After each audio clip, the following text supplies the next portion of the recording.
Hello, everyone, and welcome back to the next podcast episode. It has been quite a while since the last book release. Warriors actually gave us a few more months between books this time. But we are back here with Chasing Skies? Changing Skies. Changing Skies. Hidden Moon. I will get that eventually. We'll get there eventually. And as you can hear already, I am here again with my friends, Hawkkz. Hello. Moon. Hi. Of the Kitty, and BrightGuardianAkira. Hello. Perfect. And as usual, we are here to give our thoughts on the books that we have all now read, but we will be starting with a quick summary from each of us of what we thought of it. And this time, Hawkkz is going first, so you may start us off. Yes. Oh my god, I am so ready. I'm actually nervous that I might undersell this. Just off of my initial read, it may be too hasty to say still, but I think this is one of the greatest books that they have released in recent memory. And for the new author Clarissa Hutton's first full length book, I mean it was absolutely incredible. I'm sure. I was telling Sunnyfall before we started recording that they'll have to rein me in a bit on my opinion because I'm not trying to glaze this book a bit too much, but I'm definitely hopeful. Fantastic. And Moon, what do you think of it? So, I'm going to stand up and say that this book does not work as a standalone book whatsoever. This book has absolutely no plot and absolutely no, ocelot. It has no ocelot in it. But there are no ocelots, yes. Horrible tragedy. But from an emotional standpoint and from a character standpoint, it does feel like the author actually cares about the clans that she is writing in, and it does feel like she actually cares about the characters she's writing. And that is something that I don't feel like the books usually have. So I'm of two minds here. One mind is nothing happened, nothing progressed properly, and we went to the tribe. But my other mind says, oh wait, these characters are being written as if the person writing them actually made the characters to some extent, even though she didn't make most of these characters. It's a situation where maybe the person who's writing this book being on the story team is somehow modifying their, how much they care about writing characters, But as far as, I'm sorry about my cat, by the way. I just woke up and it is time for him to eat. Never apologize for your cat. I will be feeding my cat, right after Akira speaks. Yep.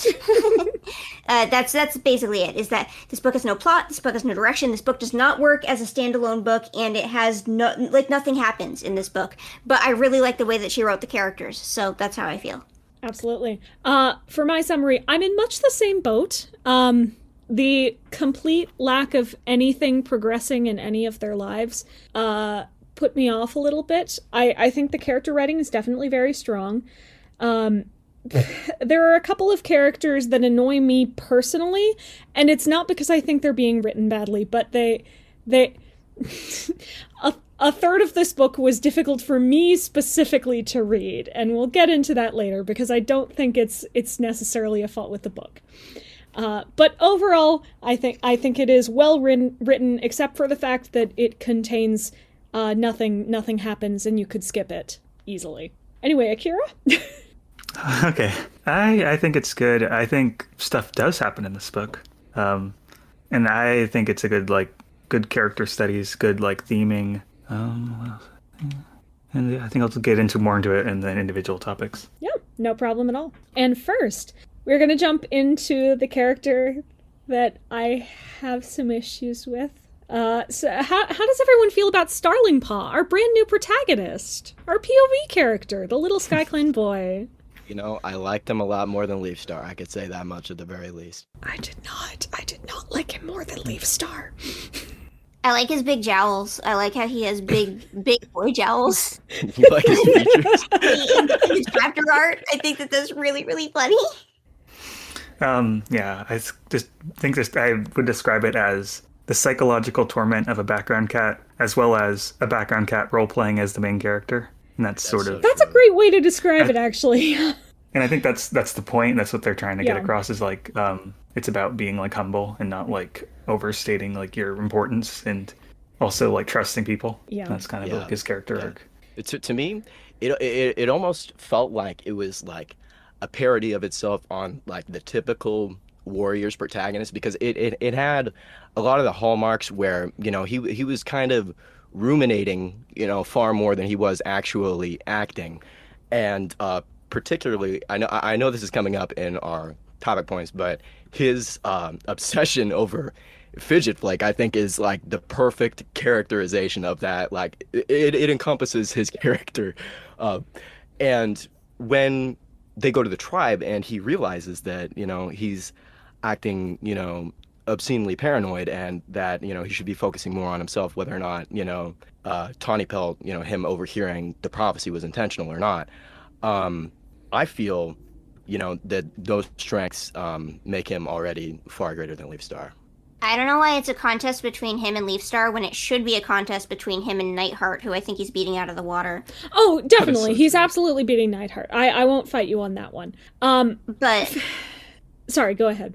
Oh, I'm sorry. I was just going to say, like, he's really dumb, and I do appreciate that almost every single time that like, a boy is dumb in Warrior Cat.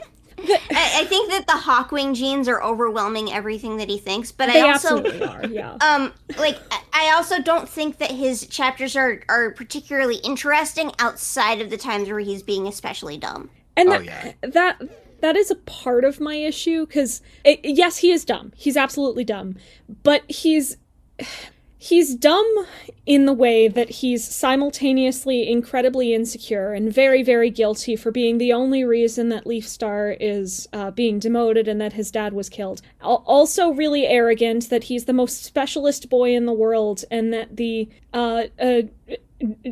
poppy seed infused Tawny Pelt definitely meant for him to be her chosen special boy to fulfill the prophecy.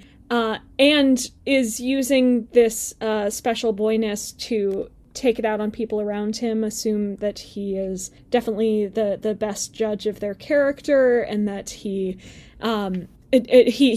can't trust anyone. He can't confide in anyone because they simply wouldn't understand. They either would definitely blame him for his dad's death, or they don't blame him for his dad's death enough, and that means they don't understand.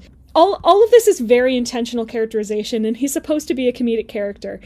I don't think he's supposed to be a comedic character, actually. Okay, he is coming across as comedic, but the comedy doesn't register well with me because I've seen enough of this archetype in and out of Warriors that it just kind of frustrates me. And the fact that he consistently spends his chapters not doing anything, amps up that frustration. I think that assuming that the character is supposed to be comedic is a definite misread of the intentions of the author on this one.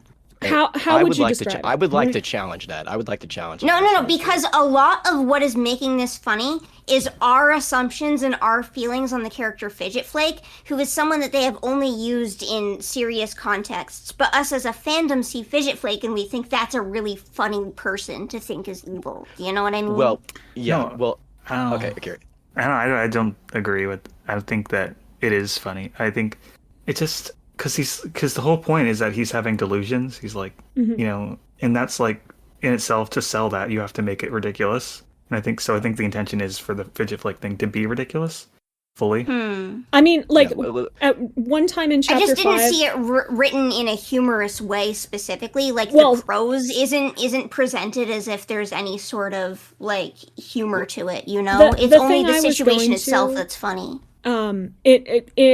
Chapter 5, I don't have the page numbers, but they were going through how the moon pool is special and it is just for leaders and medicine cats. What would Starling Paw think that he can possibly do about this? Asks Frecklewish, a medicine cat, a senior medicine cat who he is not paranoid of. And his answer is, "But I'm special," Starling Paw thought. "I'm the only one who can help." See, and it's just, okay. I couldn't take it seriously. I cannot take that seriously. I can't take it seriously, but I do think it's unironic.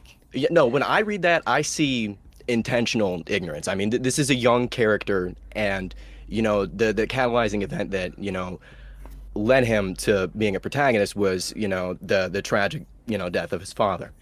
And I feel like they play a lot off of that inexperience to where, you know, it almost, you know, I wouldn't say that it justifies the Viver, but from that type of behavior out of a younger person specifically, I would more come to expect. And I think the hilarity comes from specifically how absurd that it is, and the fact that he's even considering Fidget Flick to even be a threat in the first place, or thinking that he was special, at all.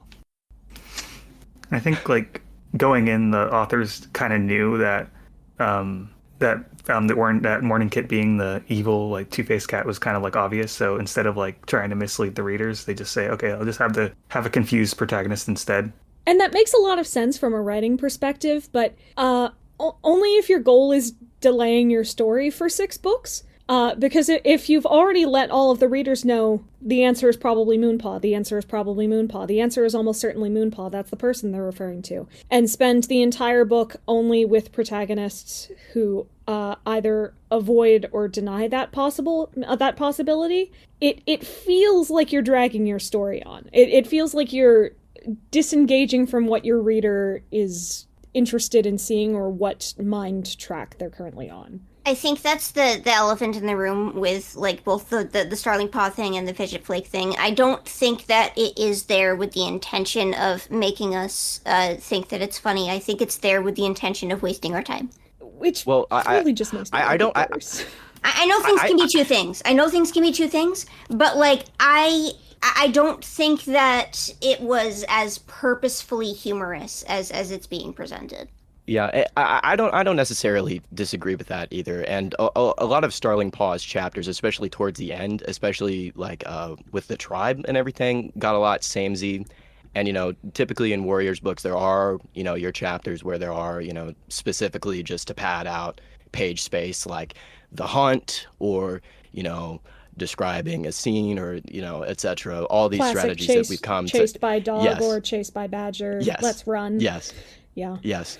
But what I think in where Starling Paw excuses this is that he's almost, a foil to what's going on, and specifically some of the severity, particularly in this book. I thought they racked it up to 11 more so than the last book in terms of like the general happenings of the plot. And to have Starling Paw always as like, sort of like a comedic breakaway. I ended up finding I was appreciating his chapters more than what the actual contents of, what was going on inferred. I don't know if it would... Oh, sorry. Go ahead, Akira. Yeah, I was adding on to it. Yeah, because Tawny Pelt and like Moonpaw have very heavy subject matter in their chapters. Tawny Pelt is watching like her brother like maybe die, as well as like, realizing that like a lot of the like elders are getting old and their like stuff is being forgotten and stuff. And meanwhile, Moonpaw like is dealing with this like existential horror of like a sister who like was born only knowing like pain, basically only knowing like. Yep. So then we switch to Starling Paw, and he's just like a breather for the reader. Yeah, there's some like classic like Warrior Cats like stuff. It's very similar to the comparison between the Frostpaw chapters and then the Nightheart and Sunbeam chapters in the mid Starless Clan. But I liked Sunbeam sometimes. Oh, I liked Sunbeam a whole lot before she got married. Yeah, pretty exactly. much. But then she became Sunbeam and Nightheart after that, and then their chapters kind of just like blended. And I prefer it being just one character. Honestly, I feel like it overstayed its welcome. So we didn't include this one as one of the talking points, so I guess I'll just throw it in now because I've heard a couple people asking about it. Do we think Moonpaw and Starling Paw is going to be a ship by the end of this arc? I hope not. Oh, I don't even. Did they tease it was Golden Paw? There's the next book's preview implies that she's going to be getting closer to her Golden Paw. Yeah, I hadn't seen that one yet, but yeah. But we don't know if that's going to work out. The ghost could definitely break them up. Mm-hmm. And then it would follow the exact same pattern that the female character had. Yeah, exactly. Where the female character goes away from the Tom they were actually interested in and settles for the guy crushing on her. Which. I'm not going to blame them for a thing they haven't done yet this arc, though. Yeah. Just don't. I think there's still time. I think. Yeah. Overall, I don't know how much of it was intended to be comedic. There are a few lines that I cannot read as anything but ironic. But most of the time, I do think the overall purpose of his paranoia is just wasting time. Speaking of that paranoia, because we've been dancing around it for a while, we probably should address what that paranoia was. So Starling Paw overheard Tawny Pelt's murmurings in her dream, and heard basically bits and pieces of the prophecy that StarClan had given her the previous book. That there is some sort of two-faced cat they need to beware of, and that, quote-unquote, you must lead them to success, to out of the moonless dark.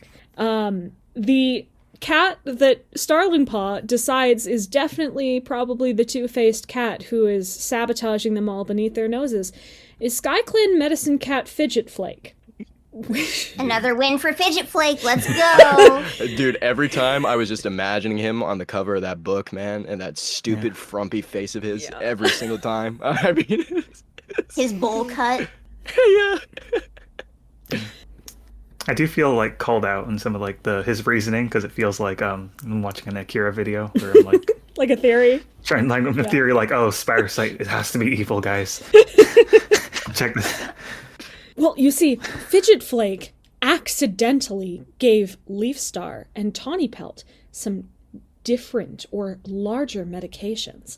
Could he secretly be doing this surreptitiously in order to secretly murder them, or keep Tawny Pelt asleep so that she cannot give her StarClan prophecies? Dude, and it was literally just the green cough medicine that he just gave to her accidentally. And the other one where he's just like, he's acting like a leader. He's showing leadership qualities while being a medicine cat. He probably wants to take over. Desperate for an evil medicine cat in any capacity. Let's settle for Fidget Flake. Evil Fidget Flake AU map. Dude, somebody's gonna Starling make it. Paw was right all along. It'd be funny if, like, at the end of book 6, like, after the plot's resolved, Fidget Flake just, like, kills someone. I managed to fool them. No one saw me coming, except for that you, kid was on Starling Paw. Yeah, we're all I put him off until we the get scent. Fidget Flake chapters. He's evil, but in a totally different way, in a totally different category. Yeah. I will admit that, like, having a resolution with Fidget Flake was probably my favorite part of Starling Paw's chapters. Cause I was very worried for most of this book that they were going to keep having the Starling Paw's paranoid of someone and self-important for the entire arc. They may still do that, I don't know. But he did have a very nice resolution scene with Fidget Flake where Fidget Flake basically sat him down and said, "No, honey, that's not what's happening. Here's what the herbs actually were." And Feather, too. Yeah, and Feather, you're right, yes. Feather, the gay cat from the tribe. Yeah, Feather, the gay cat from the tribe, helped him to sort through how paranoia is a problem, and Fidget Flake said, "No, honey, that's not what herbs do." And I am really hoping that this means he's going to grow and perhaps not just default to the Root Spring post book 3 or Nightheart post book 3 personality of stock good warrior now with no flaws.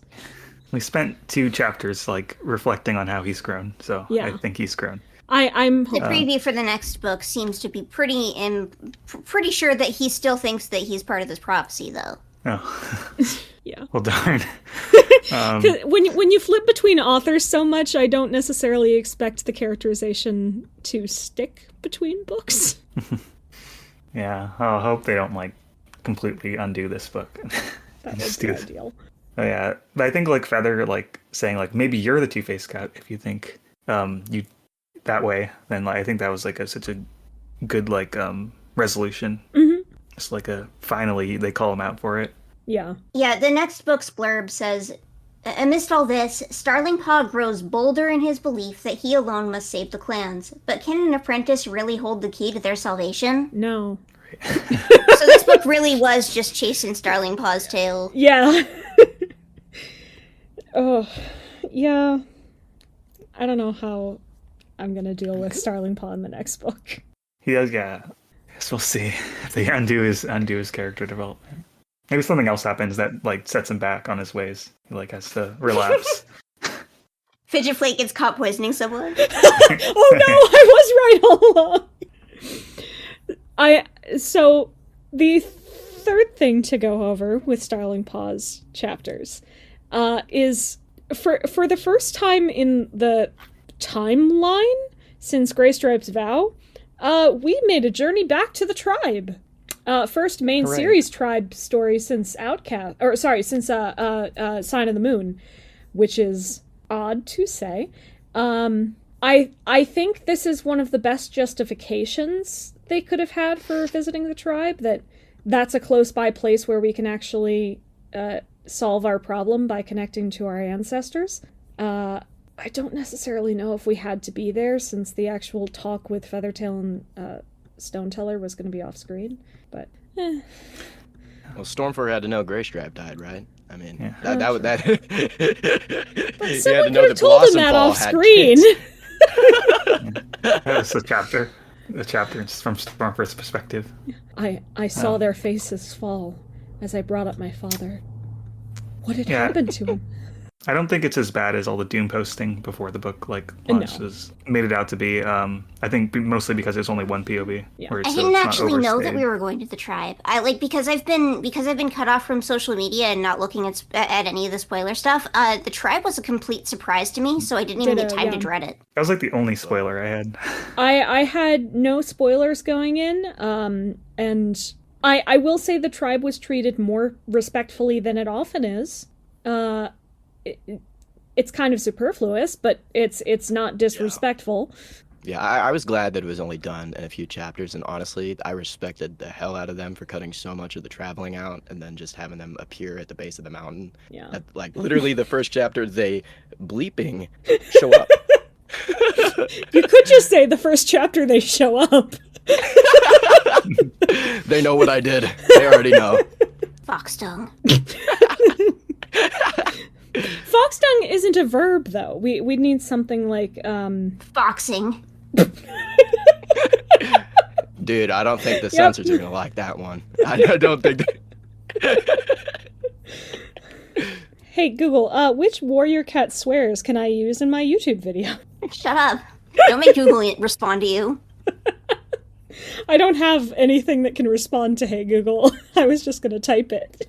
Anyway, the other big thing happening in Starling Paws chapters is there's a struggle throughout the book that never resolves of who is SkyClan's leader, because with the Moonpool being sealed off and all, Hawkwing can't get to the Moonpool, and Leafstar can't give up her lives. So we're currently in a flux situation. They're just using that to delay delay it so that Leafstar has to act as leader so that her clan can learn that old people are still useful. Mm-hmm. Yep. Yeah, that I think was the most egregious vibe for time in the whole book. I mean, Starling Paw aside. I also don't love Hawkwing's characterization. I mean, What did he even do? So Nothing. That's kind of the Exactly. problem. That's kind of the problem, though. So, ever since he got to the lake, he had a couple of scenes of sort of acting like Hawkwing's journey, Hawkwing, with his daughters, and that rapidly went away too. Also, but the bit most- where he just kind of like beat the crap out of a guy in the last book of the last arc. I had forgotten that, yes. But most of the time, he acts like, and people describe him like, he's just such a strong, wise, careful leader. And I miss Hawkwing. I miss when leaders were allowed to be interesting. I don't think that So- Hawkwing's ever going to be interesting again. Starling Paws, Hawkwing, no. Still waiting on Hairstar to be interesting. Hairstar be was never going to be interesting interesting. Still waiting on Ice Star to be interesting too. Oh She had, gosh, like- yeah. They would. Those who know. Jeez. Those who know. She hasn't done anything in this arc yet, right? No. She didn't do anything last arc either. It was all contained in the Super Edition. I mean, as long as you're not Yeah. focusing on RiverClan, like Omen of the Stars, we never saw any of what happened to RiverClan in the Dark Forest battle. Like, it completely didn't matter to them. You can fully avoid RiverClan if you don't have something specific you want to focus on today. I don't think Ice Star's getting her moment to shine for multiple arcs, if ever. And Tiger starts hogging all the conflict relevance. He's the interesting leader, the one and only. Every time someone becomes leader, Tiger Star absorbs their personality and becomes stronger. We'll get to Tiger Star later. Yeah, the monkey paw is definitely curling at that one. The monkey star is curling at that one. Oh, Monkey Star. I wish they visited Monkey Star. I want them to visit Monkey Star and go back to the Moonstone. That's what I want them to do to resolve this conflict. Yeah. I think they have better wisdom than the tribe, for sure. They're closer to a Take clan. Cloudtail with them. Take Cloudtail with them. They'll be like, hey guys, let's start House Clan. Yeah. That's where we're at now, right? Yeah. That being said, final moments of Starling Paw's chapters gave us probably the thing I've seen the most discussion about so far, which is Crowfeather maybe died. No, he didn't. Dude, that chapter was so He didn't. well written, though. I'm not gonna lie. I really, I felt it. I knew, as soon as, the shadow appeared above them, I'm like, oh boy, it's gonna be another animal, but, I'm more hopeful to the fact that they do kill him because I just want to see it happen. I really don't think that they will, but I hope that they do. It would be interesting, but they won't. Well, I like the Hoot Whisker fake out. Yeah, Yes, so that was actually nice. Hoot Whisker, totally they would have killed instantly. Absolutely, without a second thought. I missed it a couple times. Wait, did Hoot Whisker die? Let me check back. I was so focused on Crowfeather. I don't think so. End. I think the eagle let him go, and then Crowfeather just kept flying on its back until he fell off and dropped. For some reason they had told Crowfeather to jump off, and then he said, "No, I'm gonna ride this." Yeah, I'm gonna ride it out, bro. He's like, I got this. From a narrative perspective, Crowfeather isn't dying because they have built up over and over and over again that Tawny Pelt is allowed to move on, and a ghost comes to Tawny Pelt and says, "You're allowed to move on with a living cat." Crowfeather. So she's not exactly going to be pining over dead Crowfeather, and it's gonna obviously they love wasting our time, but they're not gonna waste our time like that. Well, see, I think that would make it a perfect tragedy, though. Because she already that's has a kind of dead husband. Yes. I'll just leave it. Yes. More. She has a dead husband, but they have been pretty consistent with one thing. POVs, and especially POV females, probably need a love interest. And if they give them a love interest, they're not leaving this arc without a love interest. I think Tawny Pelt's going home with Crowfeather at the end of this arc. I just think, narratively, it's so cool to kill Crowfeather because they basically show that, we're going to defy your expectations, that Crowfeather is, going to, have this long, drawn-out love romance. They're going to say, forget it. We're changing the path. Just because he's the main character doesn't mean he's safe.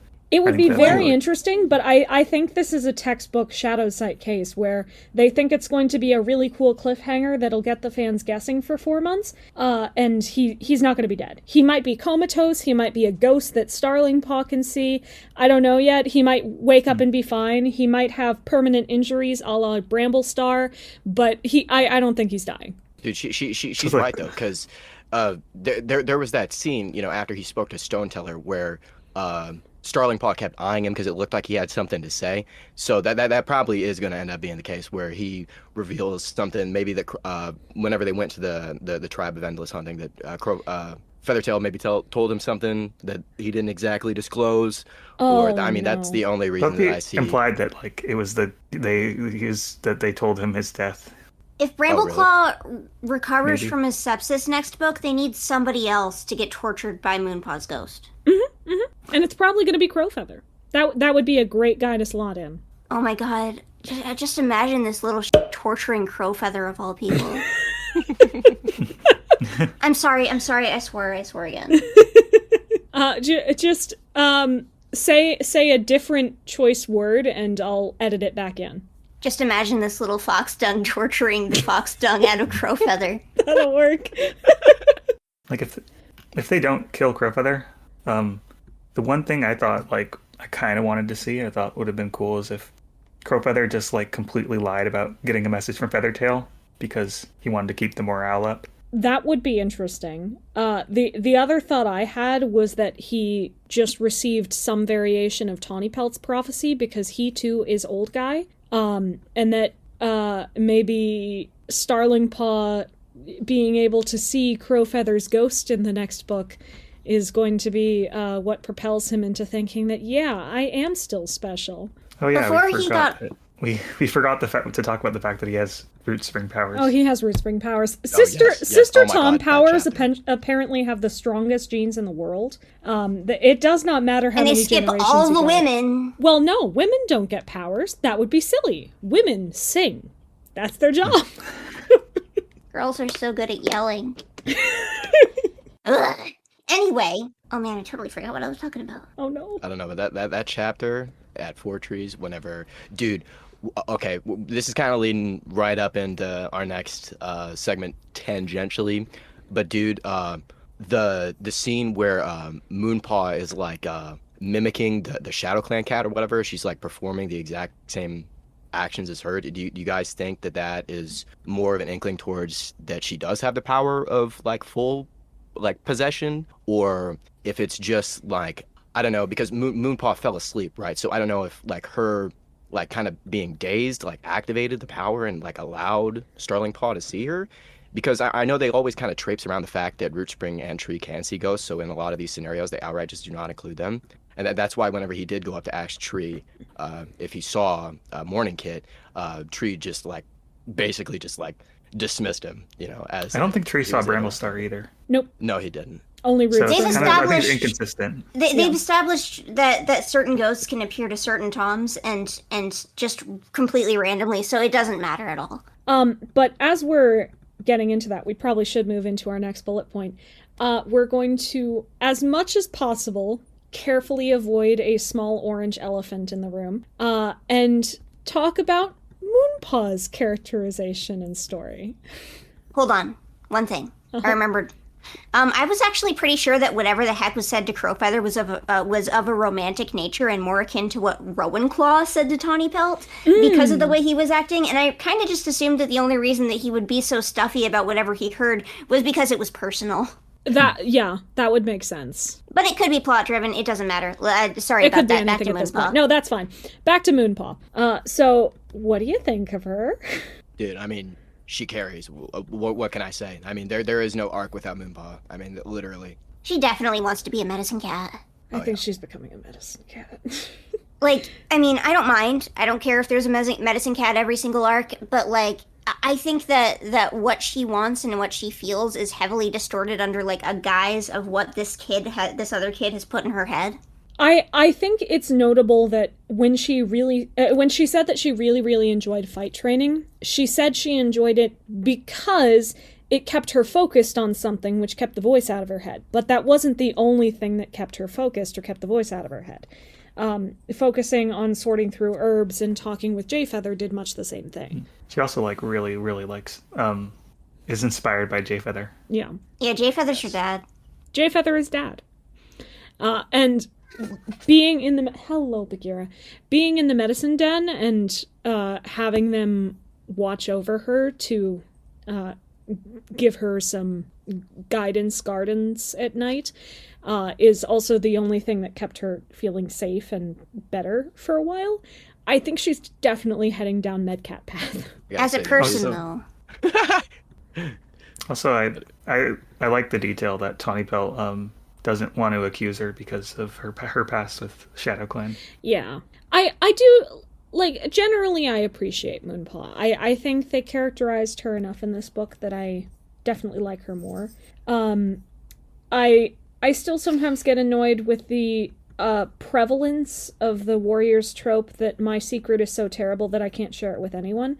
But there are a couple of people that Moonpaw was willing to share with, and it was partially the medicine cats and fully Bramblestar. So she managed to at least somewhat avoid that trope as well, and I'm pleased. I don't know why Bramblestar's keeping it to himself. That's what's really confusing me. I know, bro. He's Yeah. like literally He's like sick. a breath of air, bro. Like, I guess he's literally sick. about to be We'll give deflated. him being Yeah. sick. He's delirious. And I like the chapter with her where she actually confides in her parents for emotional support. Mm-hmm. That was peak, bro. That was peak. Again, actually talking to people and getting more information to help you on your emotional and plot development. Isn't it great? Dude, that book did this so well. And, you know, in places in, like, the last book, for example, where I thought that they were using dialogue to, again, count for page space. I felt like in this book it was actually replaced with like genuine character moments that, I don't really think that I've seen personally myself since, the very beginnings of the series, when it was just the one character. And for Clarissa Hutton to be able to pull that off with, maintaining the three protagonist trifecta, I think is incredibly impressive. Definitely. And for like, for that chapter, just wanted to bring one of the quotes that I liked. Oh, absolutely. But we should have brought you here before. Even if you don't remember Morning Kit, you have the right to say goodbye to your littermate. You lost your kitten that day too. And I like that quote because it's just like bringing them together and the grief. It's like very. They feel like a family for that chapter. They feel like they have genuine relationships and are working to share those relationships with cats they had for this topic kept at a distance before now. It's very nice. But this is the only time, though, that they spoke to her. It was the exact same as the last book where they didn't talk until the very end. So I wonder if with the next book, and as we're starting to, develop more of, Morning Kit as an actual character and her personality, that they're going to take more of the forefront in the story. If a second book is here just to waste my time, I would greatly prefer that my time is wasted while there are genuine, slice of life and character moments, and that's something that Clarissa actually has given to us here. And I feel weird actually attributing it to Clarissa, but it feels like it has to be because Clarissa wrote some novellas that do kind of carry this atmosphere, Tawny Pelt's Clan and Mothwing's Secret. So I'm not entirely convinced that it isn't actually, the ghostwriter being an actual story team member. Dude, because you can see it in like the text. Whereas before, there's a lot of line breaks, in the dialogue. Oh my God, Clarissa, if my mouth could work, has more of an act for longer, winding, descriptive paragraphs. And that's what really pulls me in. Because before, oh my God, the Elder's Quest was probably the worst at it, where it was just like Tawny Pelt going, I'm sorry that I'm old. Okay, this is what we did last chapter. Okay, goodbye. And that really bridged the gap for me, where if that wasn't so much of a forefront of the writing, that the entire personality of the book would be stricken, and I wouldn't nearly have as highly of an opinion of it as I did if that was not the case. I definitely agree. She also has another writing quirk I'm starting to appreciate, but it comes up significantly more in Tawny Pelt's chapters, so I'm going to get to it then. That's right. Keep watching, YouTube viewer. Keep watching. That being said, so does anyone have anything more to say about Moonpaw, or should we address the orange elephant? Look at me. Meow, meow, look at me. Orange elephant it is. Okay. So Morning Kit is the official name of Moonpaw's deceased sister, who did live for a short time, but was born smaller and sick and got sicker very quickly, and there wasn't anything they could do. She died, and she now lives in what appears to be the sort of ghost realm. She has not crossed over to StarClan and is living sort of in the living world, but not being alive. So she can hop into people's dreams. She can sort of sometimes possess Moonpaw, maybe. People who can see ghosts can sometimes see her. And she does not have a great grasp of what value systems living cats have. It's also snuck in that she can't leave the lake. Yes, that too. So the obvious solution is Morningpaw needs to go and join Warrior Clan. I'm not fully convinced that she isn't. The author's still kind of trying to red herring us with the existence of Morning Kit so that they can use the whole really hoping thing. They don't do that. I don't think. Well, because they It's a different cat. How would it be a chimera? Yeah. She was buried. Well, they did say that Morningpaw was a chimera. Basically, Moon's suggestion would be that there is a real Morning Kit, but the real Morning Kit is in StarClan, and the orange kitten is still Moonpaw's chimera. Oh. Yeah. Oh yeah, that would take all meaning away from, you know, that scene at the end of the book. And I feel like they were descriptive enough in describing, you know, some of the complications with the pregnancy that if they did go back on that, then it would just feel like wholly unrewarding. And So I think I just don't because- trust yet, you know? because Morning Kit can wander, like I think she's more tied to like she's tied to Moonpaw obviously, but because like she's like sucking her power or something, or they say it, however they describe it in the book. But I think she's also kind of able to wander, and it's not like strictly tied. She's not always with Moonpaw, so I don't think she's inside Moonpaw's head in many of the definitions. Oh, I don't think that she's inside Moonpaw's head. I think that she is, hypothetically, if my lack of trust pans out, that's all this is a lack of trust, is that she is a ghost that is tied to Moonpaw because Moonpaw essentially won out, and she didn't. So she died essentially in the womb, and this is fully Moonpaw's body, but this is like just a second ghost kit who's lingering around because Moonpaw, you know, got the body and she didn't. So why would they be the same color as the dead kit? Because the dead kit was orange too, and that's the red herring. yeah, I think it's more likely at this point. Yeah, and they mentioned how they couldn't see the color of the kit's eyes or whatever. It died before it even got to open its eyes, so they never knew, you know, that association. Well, the kit's eyes are born blue anyway, so. Well, yeah. They don't know that in Warrior Cats. Yeah, warrior cats, all cats are born with the exact eye color they will have as adults. Piercing green emerald eyes. It's maple shade. It's orange and white. Yep, exactly. It seems very afraid to go to StarClan. I'm just saying, it doesn't want to go to StarClan for some reason. So true, yeah. And it's very insistent on all of its ideas that it got from absolutely nowhere. I think it's maple shade.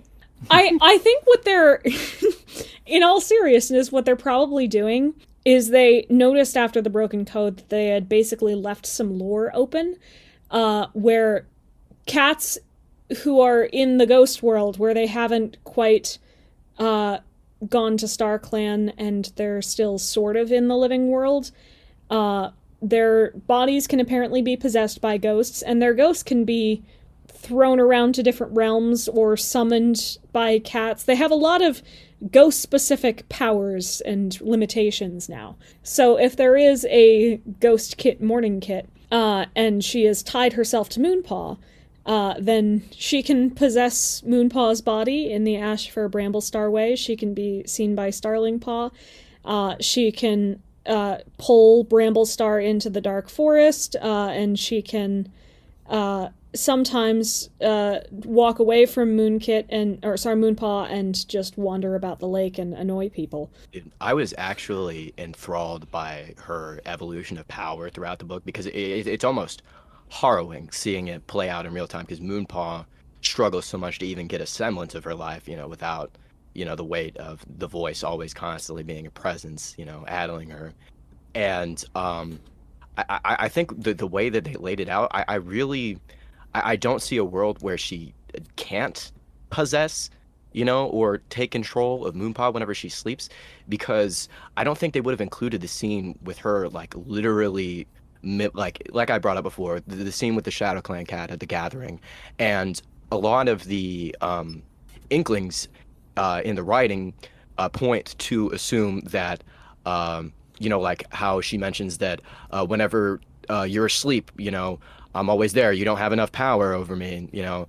And just off of, you know, considering what happened with Sunkit and everything in the last chapter, and how at the beginning of the book, you know, he still looks at her with fear and associates it with her as, you know, the main perpetrator. You know, I think we're going to coalesce in a moment where, you know, maybe Moonpaw actually does end up being evil, and, you know, it's fully on the whim, you know, of the ghost, you know, Morning Kid. If all she was doing when she was sleepwalking, she wouldn't be so afraid of sleepwalking. Exactly. Absolutely. And I don't think they're going to say Moonpaw's evil. I think they're going to focus it on the ghost. Well, yes, of course, but it's still Right. the ghost through Moonpaw. Moonkitti isn't strictly evil in the classical sense. It's not like she wants to take over the forest or kill cats. She thinks that pain, like you said, Akira, is kind of all she's ever known. It's just a fact of existence, and it doesn't hurt her. Like, if you die, you just become a ghost like her. That's a preferable option. She has friends.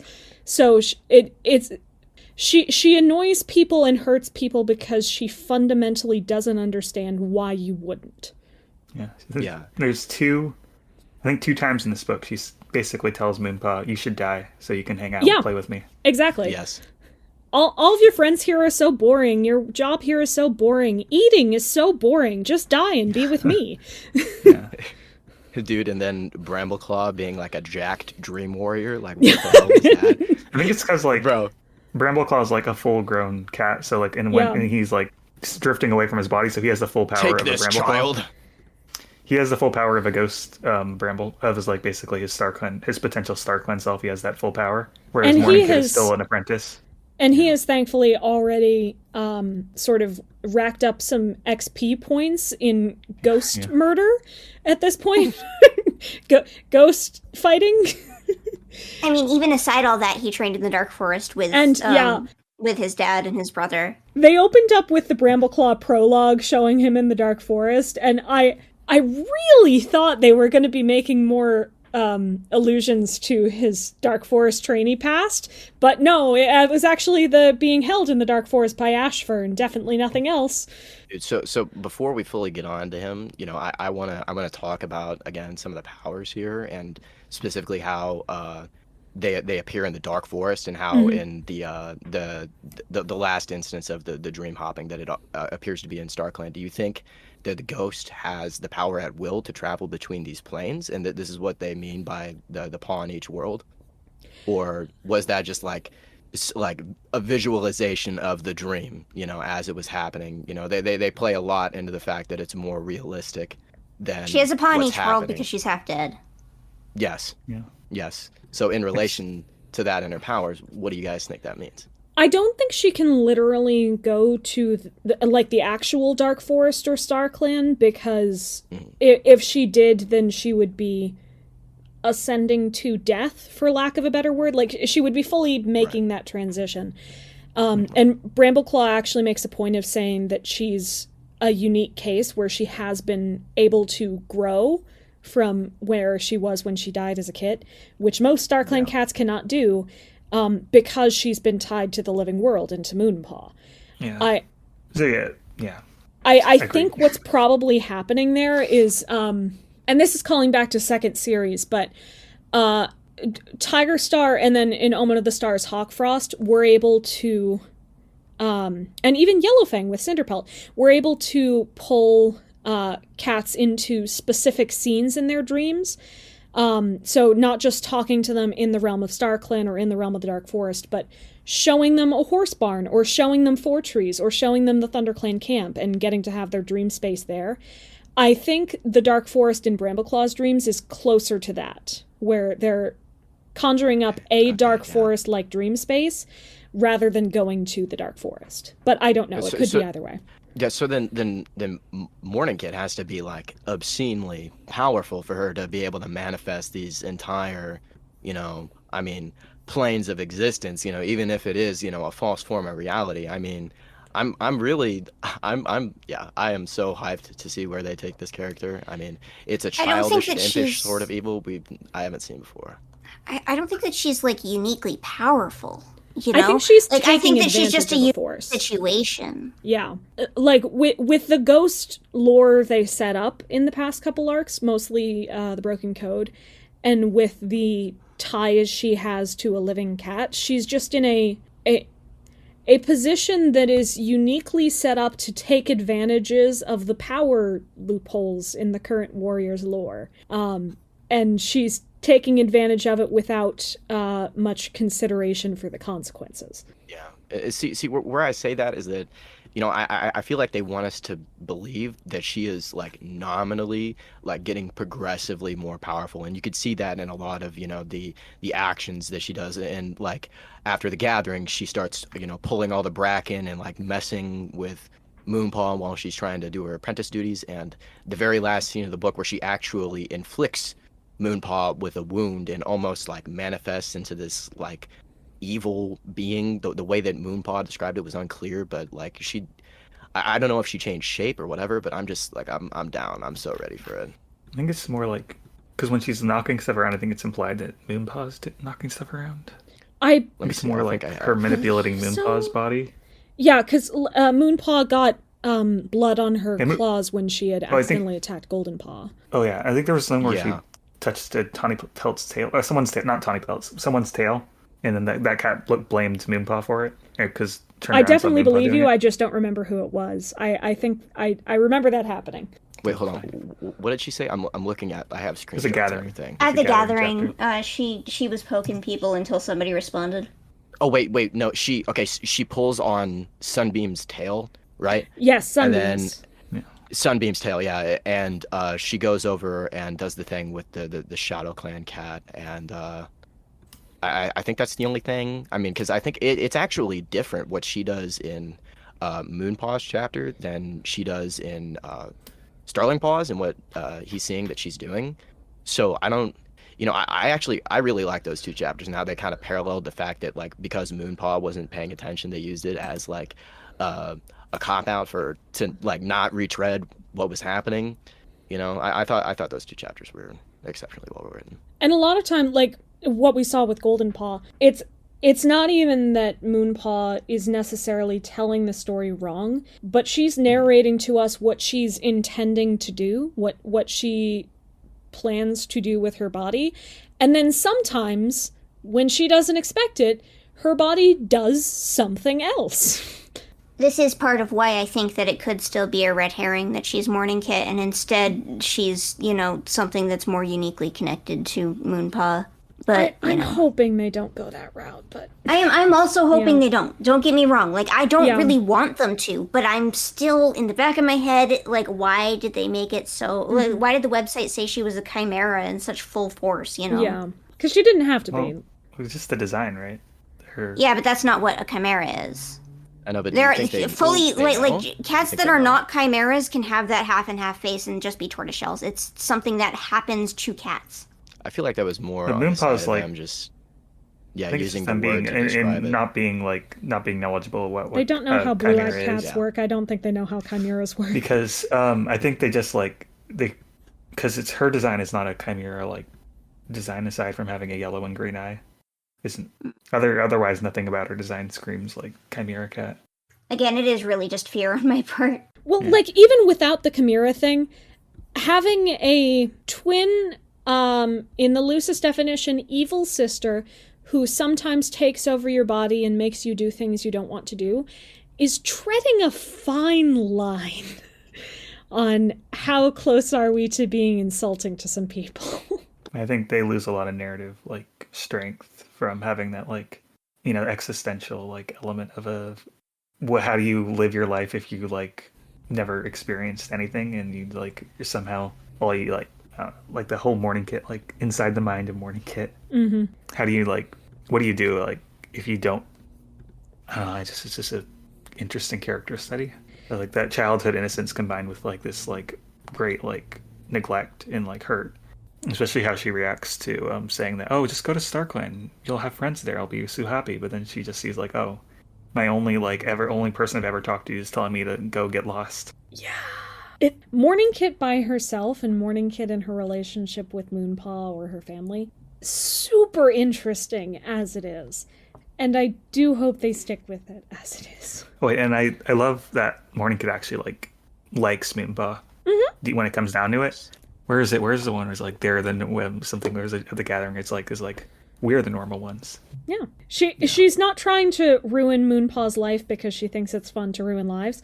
The times she tries to ruin Moonpaw's life, it's either one, to be funny, because she doesn't understand the consequences, or two, because she's intentionally trying to get Moonpaw closer to her because she likes Moonpaw and is upset that Moonpaw keeps being with her living friends. I think it's a combination of both, because I don't think she's developmentally capable enough of being able to discern some of those emotions, so there's absolutely kind of not, blend between the two. I mean, I have taught many children who are about her age developmentally, probably. It's hard to tell with Moonkitti because she's aging in some ways and not in others, but Yeah. the point where it starts to be very difficult for kids to tell when is someone intentionally avoiding me or when is someone being mean to me versus when are they just appreciating other aspects of their life and when do I need to find more aspects in my life is a tricky road to travel in general, but especially when you have 0 adults you can speak to at all because none of them can see you. Yeah, she's had no Right. personal guidance throughout her life whatsoever. None. So I kind of really hope that one day Tree wakes up and can see, because maybe he actually could do a mediation job for once in his life. I do think that she has to have a conversation with Starling Paw eventually here, Yeah. and, might start leaving Paw alone for a while. But Starling Paw is also not equipped to give her great guidance. He's an idiot. Yeah, well, that's the point. Yeah. Anyway, I definitely really enjoyed Moonkitti. The other part that I did not expect to like so much, that made Moonpaw's chapter some of my favorites in this book, was actually Brambleclaw. Brambleclaw's portrayal in this book was impressive, and I liked how he was being used as a sort of Moonpaw mentor figure a little bit. Just to give an update for any of you who are watching this podcast without reading the book, yes, I do see you. Brambleclaw spends the entire book in the medicine den due to having an infected cut, sepsis, from when he went into the dirt place, got dirt in his cut, and then didn't get it checked out for multiple days until it was infected. And now he's sometimes doing okay, but in immense amounts of pain or sickness, and sometimes is on the verge of death. And he has not improved one bit since the beginning. Sunny, let's not dance around words here. Brambleclaw stepped on a poop stick and now has an infection. I literally love what dancing around words. But Dude, yes, he it's stepped almost- on poop stick. It's almost Which is why I poetic, don't though. think. Which is why I don't think he's gonna die. I don't think they do that to No. him. I don't think Feather's he's gonna going take to his die. half-dead place for a while. I want everybody to die. I want them all dead. I don't think All of Brambleclaw's them. going to die by any means, but I was really impressed with how long they dragged out his sickness plot, because he got his injury in the prologue before we even jumped into the present, and then he spent the entirety of this book in all of Moonpaw and Tawny Pelt's chapters just still being on the verge of death from this infection and still hoping he'll someday get better.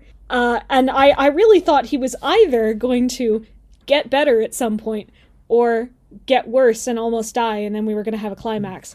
And neither of those things happened. We just needed him to stay in that because it was like it served both Moonpaw and Tawny Yeah. Pelt's chapters to have him Exactly. there. It was important to have him there for the other characters, but it started to get comedic on my end. Like, oh, here's Brambleclaw. He's still almost dying. Great to check in with you, buddy. Dude, I I don't know think if that- this makes me... Oh, go ahead, Moon. I think that, ever since Brambleclaw went to the Elder's Den, I have really enjoyed almost everything Brambleclaw has done. Yeah. Yes. But That is exactly what I was particularly about to this say. book, I really genuinely enjoyed his conversations with Moonpaw. Yeah, I don't know if it makes me a sap, but I kind of choked up at some of them. I'm not gonna lie. I mean, they kind of hit on all of. I mean, it's seeing him being so disoriented, and still managing to, provide capable advice to Moonpaw in that moment, and then protecting her, at that fact too. I mean, Yeah. Well, because he's the only one Ridley's around a character, who... but I mean, Oh, sorry, you cut out, and I thought you would stop talking. Finish what you're saying. oh no, it's cool. That's probably just my awesome internet. I hope that sounded great to you viewers at home. Call back, hit that like button. Am I right? But dude, it's not necessarily redeemable in effect for Bramblestar's character, and especially just I mean, he's such a long running character at this point. It's impossible to have this justify anything, But for what it was, I mean, in that moment, I mean, I actually started to like Brambleclaw for the first time in his entire existence, and I feel like that in itself is already a monumental task to accomplish in the first place.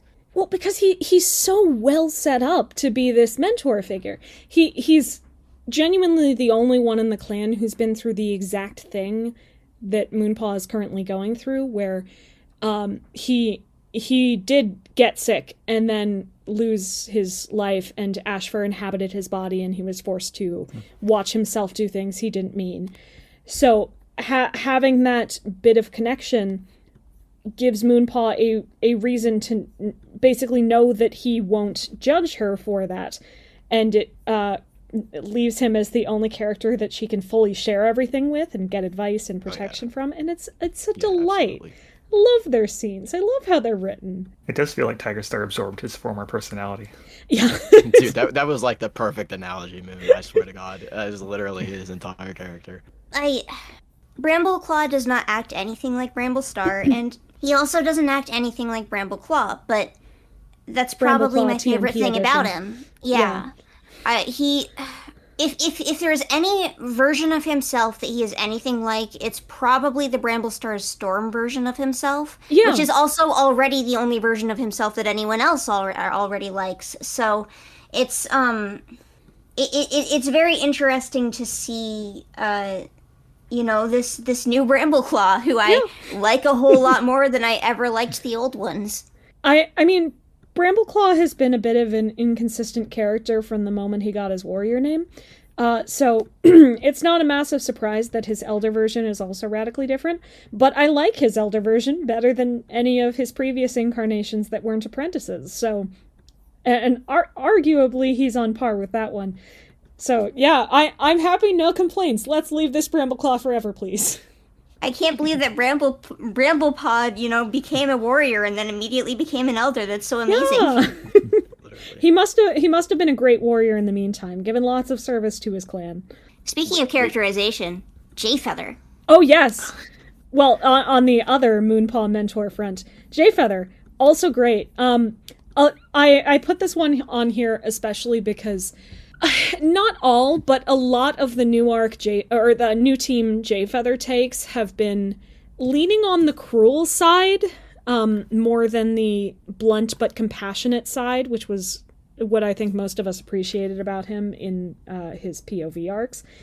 But for being Moonpaw's sort of spiritual guide, like emotional guide here, but not literal mentor yet, he is really great. I love how determined he is to help her. I love how his blunt insistence breaks through her anxiety spirals, and I like that he clearly genuinely cares for her. It's nice. He does feel like nicer than he's ever been, like, in this book. Maybe because he just really likes Moonpaw. He likes a child. Everyone sound the alarms. Jayfeather likes a child. Too far off from his relationship with Twigkit in the end. Yeah. Yeah. Or Briarlight. I was about to say it's honestly kind of charming how, like, he always tries to come off as so, like, offhandish, but I feel like what really encapsulates that is that whenever Moonpaw goes and sleeps in the medicine den for the second time, he actually sleeps next to her and, like, leaves his tail on her, to comfort her as she's sleeping, and I feel like, in a lot of, like how you said before, Sunnyfall, where in most newer books that Jayfeather is just exceptionally cruel for almost no reason. He's this also time asexual. It actually felt like it was him. Yeah. Shut up, Sunnyfall. Stop pushing your agenda. I didn't say it. Hawkkz said it. I just agreed. I did. Clip it, Twitter. Clip it. But yeah, I love him. Oh, one other thing about him that I really appreciate, he's clever.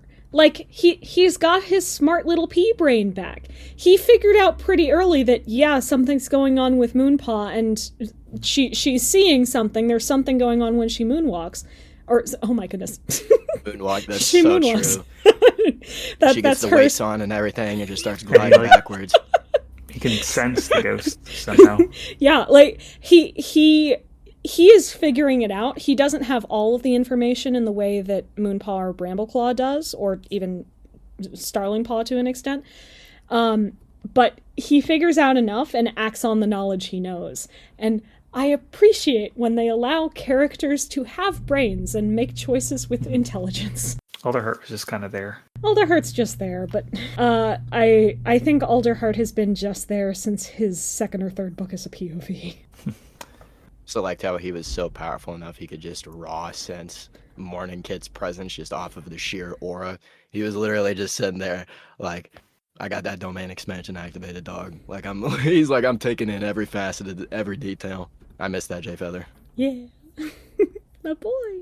There he is. Hey, sweetie. Anyway, if we have no more specific thoughts on that, because I did intend for it to be quick, let's move on to our third protagonist. How has Tawny Pelt's characterization been treating you?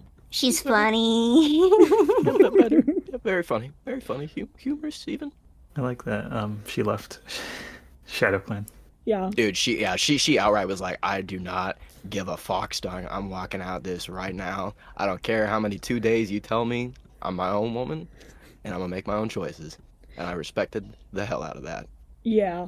See, she's the one who, to me, feels like she was being written completely unironically, that they just needed her to be this strong, powerful woman who's the only one around who can see reality and see what they need to do and take a stand. But her entire methodology about who she trusts and well, that's a different bullet point, but who she chooses to trust and why she does just makes me chuckle a little bit. Yeah. I feel like that she doesn't like there's a lot of punching bag characters in the arc. She doesn't just roll over and take it. She no. does something about it. And this is... Oh, sorry. Go ahead, Hawkkz. Yeah, I was going to say, it related to that, I felt like, in the last book where Tiger Star was just, like, overtly, like, arrogant. And, I mean, this time, at least they did try to make him appear in more of a human sense. Like, whenever, in that instance, when they were, like, specifically arguing before Tawny Pelt left to go to ThunderClan, even if he is, stubborn, they make sure that they include that small character detail of him twitching his whiskers. Oh my God, I cannot speak today. And, Tawny Pelt being able to pick up on that small of a detail because of their relationship and ultimately, leading back to love, I guess. I don't know. I think it's sweet that she's, so concerned about her brother. Yeah. Especially considering she's always kind of had like a very tough attitude towards him. And obviously, as someone who's very recently read Bramblestar's Storm, I remember their interactions as being Brambleclaw is the one that's very open and forward about their relationship, and she's very reserved and held off because she's worried about her ShadowClan pride. But in this situation, she has no worries about her ShadowClan pride, and she can kind of open up to him. Yeah. She basically says, I am the ShadowClaniest cat around. I'm one of the oldest cats you have, and I burned everything up in my life for ShadowClan. No one is going to be able to actually tell me I'm not a ShadowClan cat. I'm gonna go see my brother. Well, she holds on to that ShadowClan loyalty at the beginning of the book when like she's holding the prophecy from Leafstar and the SkyClan cats, and then once Tiger Star tells her off, then she like makes a switch and is like, okay, I'm gonna do what's best for the clans, not what's best for Tiger Star. I appreciate that, like, a lot of our protagonist characters tend to, well, okay, they either never cared about, like, following rules of formality in the first place and just do whatever it is that they think is right, or they're on the Hollyleaf or Bristlefrost side, where they're uber concerned about following the law and ignoring whatever might be right. I appreciate that Tawny Pelt, like, gives some attempts at following the rules just to avoid getting on people's bad sides. But when it's clear that those rules are going too far, she says, nope, I'm out of it. I'm going to do what I need to now. And do we think she's actually going to end up being in another clan by the time this is all said and done? Or like Tiger Star, he's not one to take a threat lightly. I mean, if she says it herself, I mean, he says it, he means it. So I wonder if, because of her relationship with Crowfeather, this could be, I mean, because of the overcrowding in ThunderClan, Squirrel Star is like, I love you, but get out of here, If that ends up being... She would never. She wouldn't. Not with Tawny Pelt, no. No. True. Dude, them gossiping at the We end do there. know she's getting kicked out next book. Yes, True. that we do know. Yeah, she's But- definitely getting kicked out. I can't imagine an end to this arc where Tiger Star doesn't say, "I'm so sorry. You were right all along. I should have listened to you and all the elders. You are the wisdom of our future. Please come back to Shadow Clan." Quest. Yeah. You were the Elder's Quest changing You were the skies. elders we should have quested for. The real Elder's just Quest read my was the friends Super we made Edition. along the way. I was also going to say, I do appreciate throughout the book, but this especially came up in Tawny Pelt's chapters, how much Clarissa clearly actually has a handle on what Kat's relationships are and like brings them up frequently and utilizes them. The fact that like she remembered various parental sibling relationships was enough, but Tawny Pelt not only remembering but remarking and acting on relationships that she must have formed somewhere in the background of The Prophecies Begin, just because they were in the same age group, is really, really nice. Dude, I'm tired of these books making me feel so old, though. I mean, they're just them with the whole thing at Squirrel Star being the only leader who's alive that's been in the forest is just like, oh my god. Oh, you're old, Hawkkz. You're I know. old. You're the Oh, old okay. one. I know. I know. I was reading these books when I was 12, and it's been 20 years. That I one was wasn't even Alphador, a- by the way. That meow was Alphador. He just wants me to go cuddle with him on the bed. It's not happening. Anyway, light thing, I really appreciate it. If we're gonna talk about Clarissa characterization just one more time, I do want to yeah. say that she has written the most crow feather that I have seen Definitely. in a long, long time, which feels really, really weird because we're so used to him being like just a bit like, oh, you know how family is, haha, kind of stuff. I don't. No, I think Breeze Pelt's the one who said that. Like he's been indistinguishable from Breeze Pelt, you know? But now we see Crowfeather and he's being a jerk. He's being Crowfeather's standoffish, guarded. But not in such a way that's unreasonable for Crowfeather. It feels No. like it's Crowfeather. I like that. Yeah, the characters feel like themselves. Individuals. Yeah, like I can distinguish them. Anyway, did we have anything else to say about Tawny Pelt? We have we had like 2 more Tawny Pelt. Yeah, discussion points later like on. Tawny Pelt in Or 3 more, 4 her more. her most general characterization before we move on to some of the plots Yeah. and specifics in her. We've kind of been chapters. over Tawny Pelt and Tiger Star. Yeah. Yeah, that was my fault. I didn't scroll down far enough. Well, that's okay. No, it's we'll, fine. We're good. We're good. We We'll just absorbed skip it. over all of Hawkkz for that discussion because he's clearly donated all of the thoughts he has. Get out of here, Hawkkz. Okay, bye, guys. So the first thing that was happening in Tawny Pelt's chapters is the moon pool has officially been taken over. The Two Legs have built up a construction barricade around it that the cats have been completely unable to pass. And there is a possibility that they're never getting it back. The third arc that StarClan's been missing.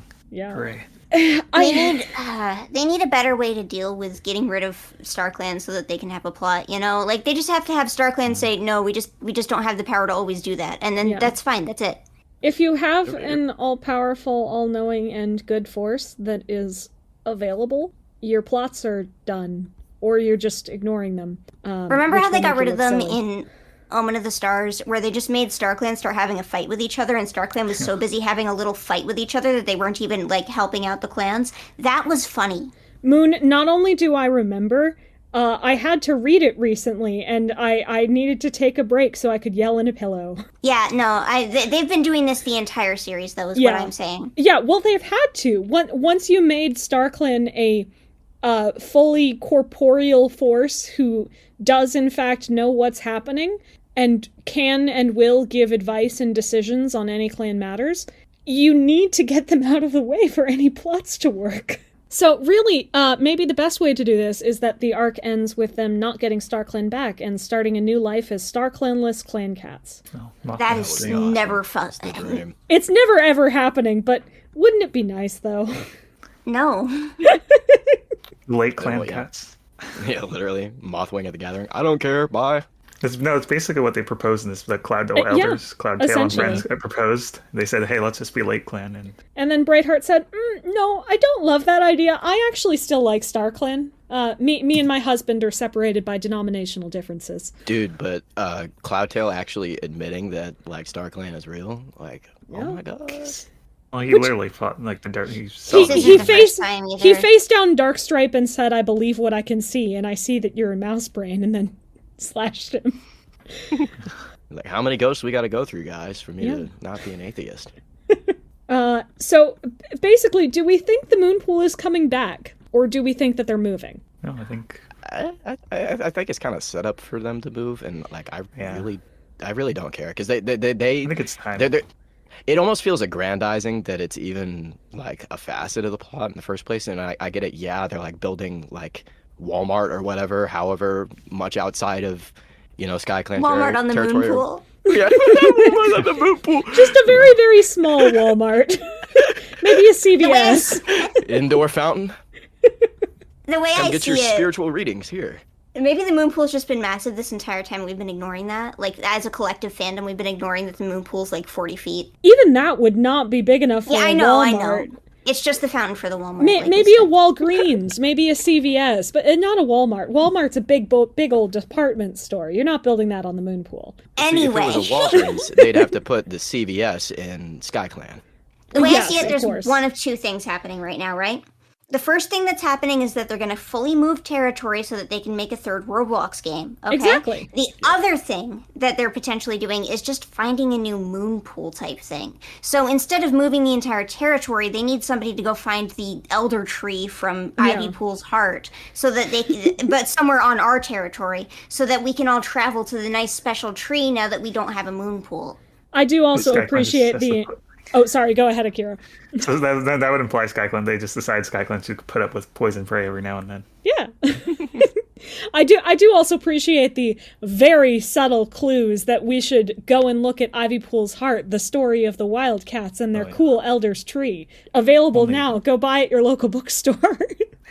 Dude, I want to know if you guys think that if they do move, they might move like towards the Wildcats. Do you guys think that that's a possibility? Because I always thought it was assume weird that they so. drew a map for that area, and then it was just like for that specific book. Like, what the hell? Well, it's for 2 books.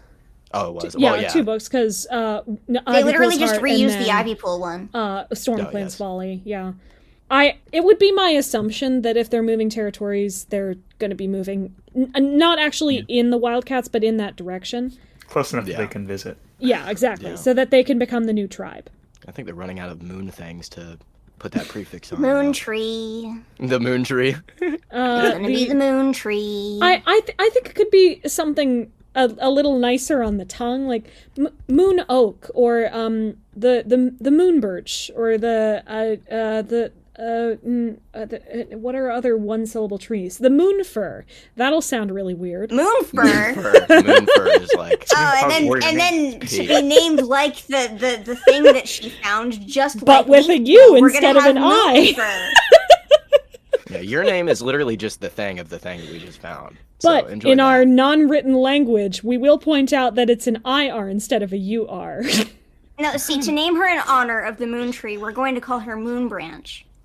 Oh no! What if Moonpaw herself was the vessel to go to? Oh my god. Maybe. You gotta go kiss Moonpaw now, everyone. Oh no! Mooncat. There we go. Moonkitti. Oh no! Oh Yes. It was just all an elaborate prank on just me. To go consult the Moonkitti. We're laughing now, but in 3 years, that's what it's going to be. I'm absolutely certain. Perish.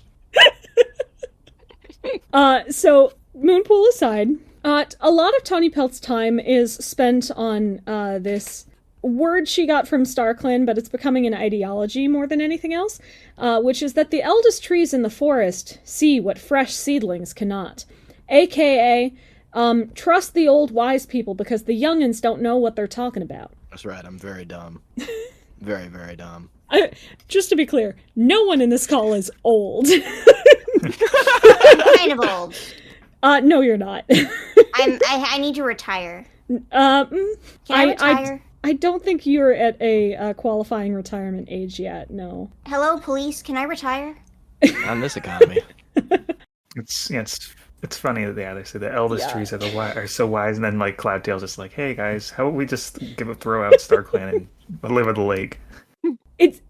I think they're doing this particular part of it totally seriously. I think they genuinely are trying to put across the message that age comes with experience and we should listen to our elders and make sure we don't discount their opinions in making decisions in the clans, or perhaps they're sort of trying to make a lesson in the real world. It's kind of silly. Yeah. It does feel like the most forced, moral. There's like a couple morals in the book, but that one's like probably the most forced one. I think part of the problem with Warriors in particular telling this is, one, elders are already supposedly a respected class who we do go to for advice. They just don't utilize that enough in practice. But also, which groups in a clan are wise or impulsive and jumping on the next hot thing is mostly determined not by their age or their experience, but by who the POV characters are. Because in most of the recent arcs, whoever the POV is and whoever the POV's circle of allies are the smart ones who know what we should actually be doing.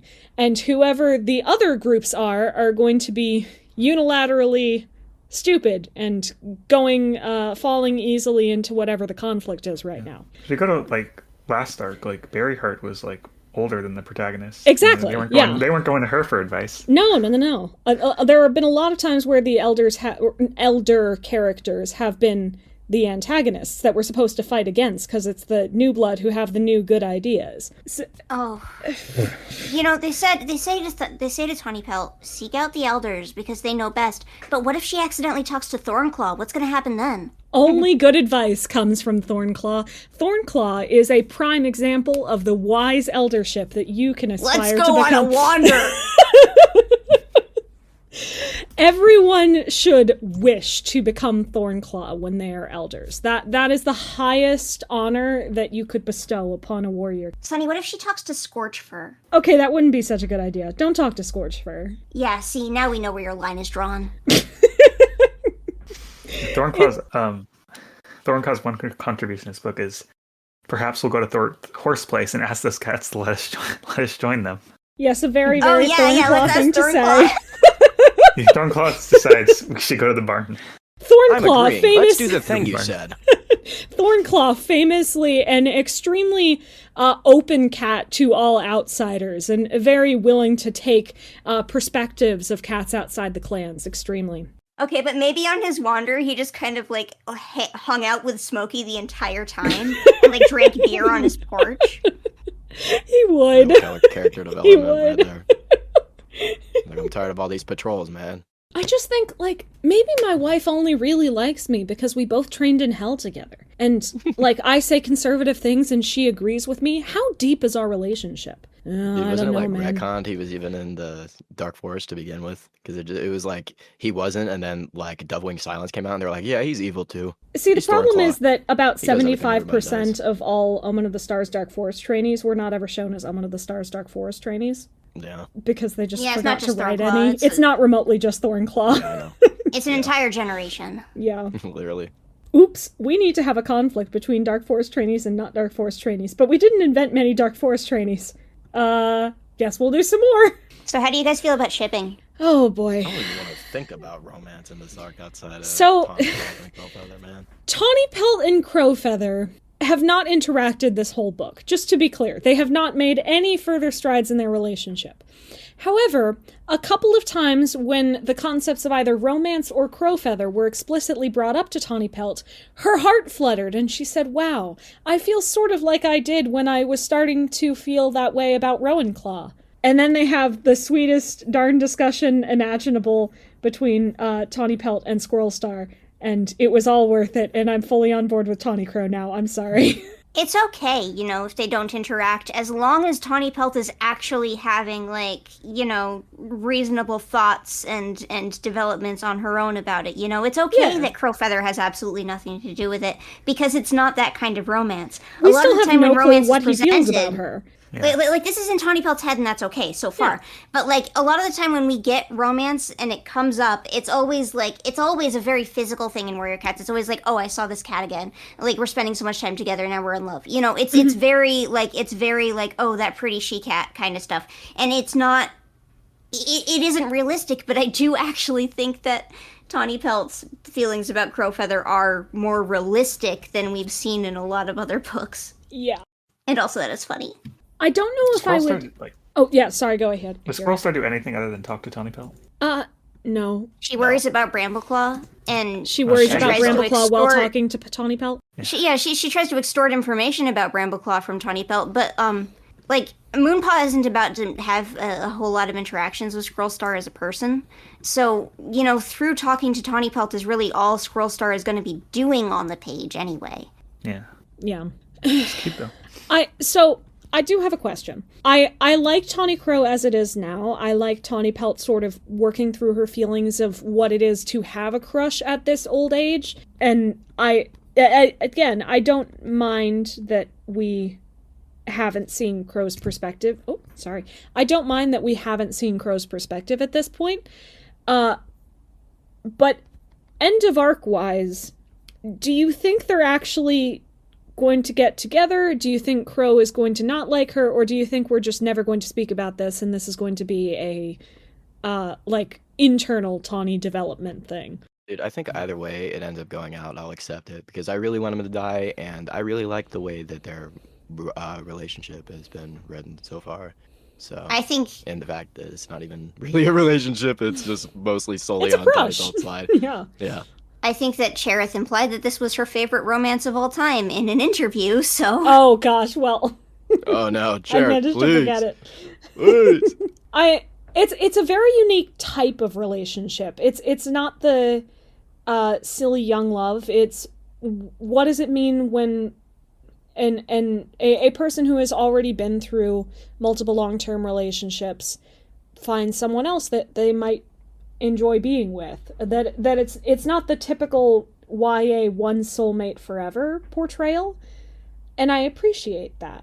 I wouldn't mind them getting together, but if they do decide to get together, I'd like to request that they have more than one conversation first. I don't think that we can go without having more than one conversation. I think that when they come back, ThunderClan is going to by some level of forgetfulness that WindClan is closer, or something. I think that Crowfeather's going to end up in a medicine den, and Tawny Pelt's going to end up in that medicine den with him. Yes. And for some reason, it's going to be the ThunderClan medicine den, even though that doesn't make any sense. And Moonpaw's going to be there too. He's going to be taken back by Starling Paw, who will be so interested in seeing Tawny Pelt that he tries to go to ThunderClan, but she's not there. So he takes Crowfeather to ThunderClan to see Tawny Pelt, because only she will know what to tell him to do, and therefore all three of our protagonists will be in ThunderClan watching Crowfeather and Bramblestar. What if his like spine is broken and then they take him to Jayfeather because of his experience with Briarlight? That would be a smart choice. That's actually... That would be that a very good choice. A good writing decision. I hope they made that writing decision, considering that book is definitely already written. We're going to paralyze Crowfeather. That would be fantastic. That would be so cool. Crowfeather. I'm sorry. Yeah. Can Akira write Warrior Cats, please? No, I really like that idea. Yeah, no, that's genuinely great. But yeah, I think they're going to get Crowfeather into ThunderClan somehow, and that's going to allow Moonkitti to bother him, and it's going to allow Brambleclaw to get better from sepsis. Yeah. Gosh, that's good. Yeah. I was going to say, sorry. Go ahead. In that same vein, though, if he does come back and he's, like, mortally injured, what do you guys think that implies about Moonpaw's powers? Because do you think she's only able to contact Bramblestar because he's close to death? Or is it some other, reason? Do you mean Moonpaw or Moonkitti? Wait, oh, yes. I assume it's the close to death thing, so Moonkitti will probably be able to see Crowfeather too, is my assumption. Yeah, I think any cat who's kind of in that Well, you remember Squirrelflight's Hope, where she's kind of in that state where she's alive, but she's also dead, but she can also recover, kind of thing. And even then, she was a ghost that was hopping around in the exact same way that Moonkitti is a ghost that's hopping around and trying to get attention in the same way that Moonkitti was trying to get attention. So I think that there is a state between life and death that the cats enter into, and Moonkitti lives there. Yep. Do we think that Moonkitti, doesn't want to go to StarClan because she doesn't want to, or she doesn't go because she can't? I don't think she has the concept of it, really at all. I think based on her conversation with Moonpaw at the end, this is sort of the all she's ever known, and she's really intent on hanging on to Moonpaw. Going to StarClan would mean upending all of that and separating herself from the one cat, or arguably cats, if she cares about her parents, that she knows and cares about it all. And going to StarClan would mean being alone for a long time, separated from them. So it sounds bad to her. It sounds like a downgrade. Yeah, I think she has this assumption that she can't make new friends or something. Mm-hmm. I think at this point either could be true, but I'm not... I just don't think that we have enough evidence in either direction, I think that she could be saying those things to cover up the fact that she actually can't go. But I also think that she could be completely earnest at the same time. I really wonder how it went down, because the Moss Kit story, how Snowfur helped her get to StarClan.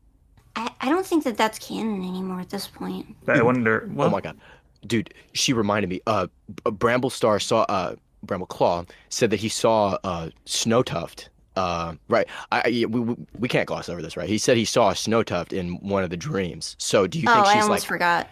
Oh, yeah. well, So is she pulling? Does that mean holy Ashfur? No, and this no. this is. Oh my God, guys! Bristlefrost is alive. He saw Snowtuft because it was a memory, in the same way he was conjuring the Dark Forest. Let's not get that far. Not get their hopes up. We're not bringing back the double dead ghosts. They're deers now. Yeah. Yeah. The circle of life goes cat and then deer, but Yep. I think Ashford went to snail personally. I believe he's that. deer too. It's all deer. Everyone is deer, actually. Yeah, Snowtuft. I'm pretty sure that he brought up Snowtuft to imply to us, who know that Snowtuft is double dead, that there is some level of dream state going on, and that it is dreams that are being infiltrated, and that's why everything's fuzzy. Mm-hmm. Everything's fuzzy. Yeah, there wouldn't be any other explanation for it outside of that, right? And they obviously wouldn't include it if it wasn't intentional. So. I also had a couple more things to say about Tawny Pelt and Tiger Star, but I didn't when it wasn't the bullet point. Can I shove them in here? Yeah. Yes. Yeah. It was my fault anyway. No, it's not. This is the natural progression of conversation. I can try to categorize it all I want, but we are freeform here. Basically, I was really worried going into this book because I very much didn't like Tiger Star's characterization in the last book. And it felt like they were taking away a lot of what makes him unique and interesting in order to make him an antagonist. Dovewing too, just to a lesser extent.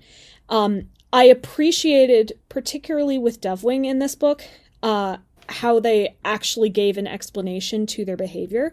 So they didn't have to retcon their actions. They still have the same positions on Birchfeather and still want him to stay in ShadowClan, bring his mate over there if he needs to.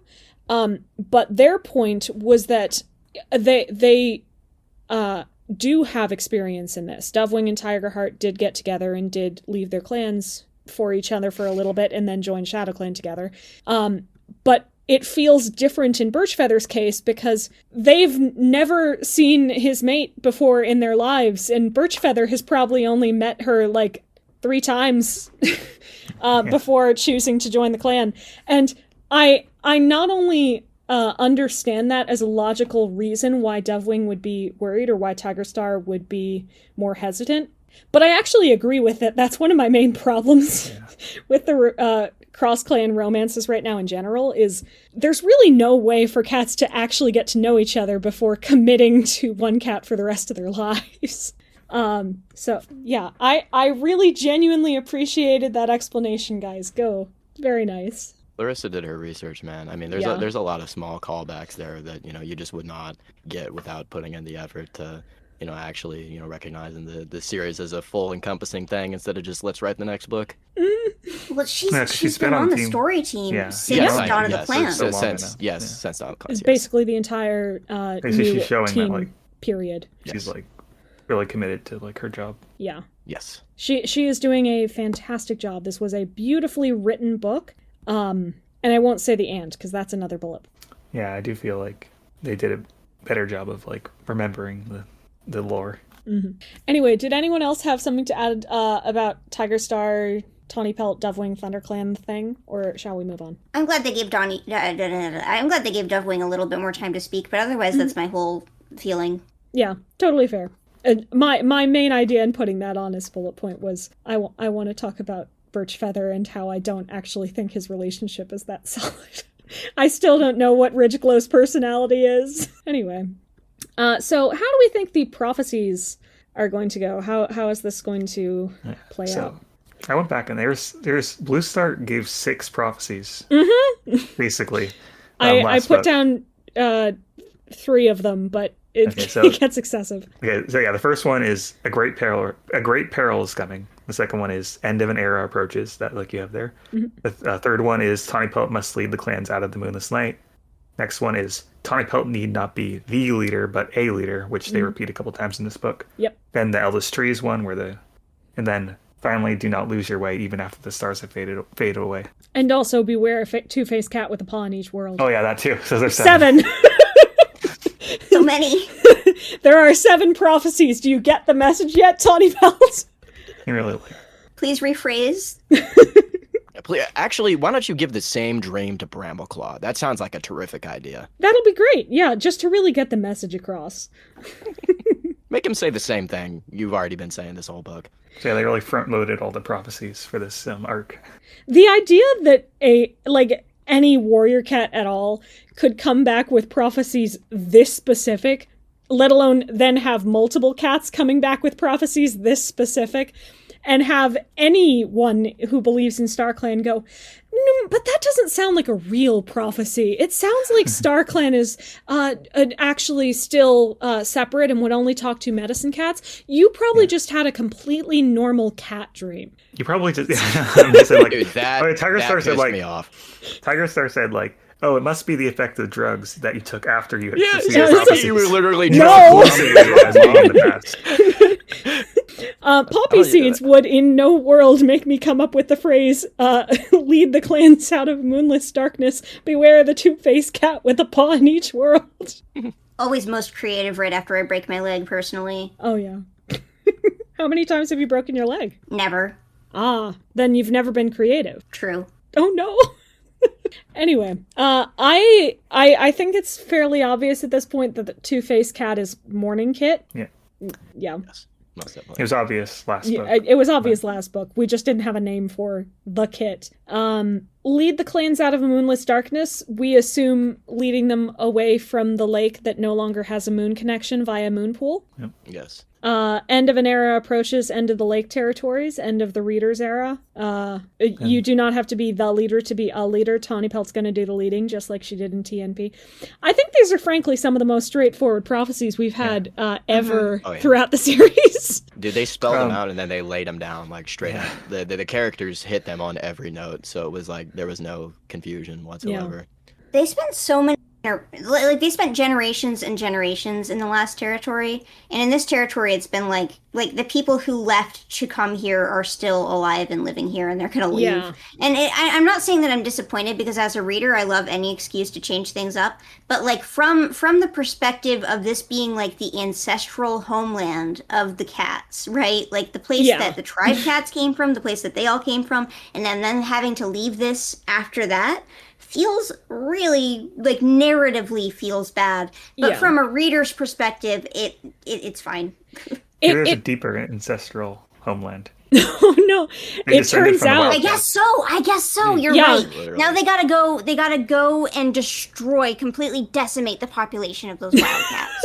Because it right, turns it's our out moon fur now. before the ancients even came to the lake, they had evolved from the wildcats, and now we need to go back and reclaim that homeland. Never mind that these are completely different lineages. Nope. They evolved from the wildcats. That's how it works. Okay, Sunnyfall. You know that warrior cats aren't domestic cats anyway. They don't act like them or behave like them or look like them or have genetics like them. I hope a population of sharp teeth takes up residence at the lake. I don't know, but Cloudtail and Mothwing would be screwed if that happened. Totally screwed. Quick version. I think the prophecies being so straightforward is a little bit of a detriment to the arc, because essentially as soon as we saw them last book, and definitely as we're seeing them play out now, it makes it really hard to figure out what to do with the other, presumably at least one book, if they're going to be traveling for 3, but most likely 2 to 4, what they're going to do with that space. And I think that contributed to the lack of progression that this book had. Like, a lot of good character stuff happened. We learned a lot more about all of the characters and had some delightful moments. But very little of the overall plot moved forward. Brambleclaw is still sick. The clans still don't have much to do about the moon pool, and they're going to wait and see. We still don't have many cats who know about Moonpaw, and definitely not Morning Kit, who could act on that. Starling Paw is apparently still going to be delusional next book. Tawny Pelt is still having trouble getting footing and getting people to respect her. It just feels like a lot of spinning their wheels, having a lot of nice scenes where nothing moves forward. Yeah. As opposed to, but like, what would it look moving forward look like? Them actually just leaving? Book 2 of the Broken Code. Yeah. Moving forward in my mind would have been like, Tawny Pelt, instead of turning down all 8 opportunities she has where she says, could it be Moonpaw? It probably is, but I don't want to confront her about it, so she doesn't. I think having that discussion, Brambleclaw moving towards getting better or moving towards getting worse. I think the clans deciding to see how the moon pool was doing, or even launching some sort of climactic intent to get in and see the moon pool, see what's being done to it, could have been something like in the midpoint or ending.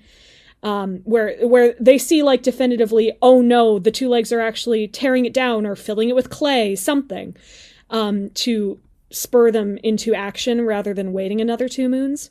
The only self-contained plot in this book is going to the tribe and coming back, and that isn't a plot. That's just something they do. And it happens I really over the course think of a couple that chapters.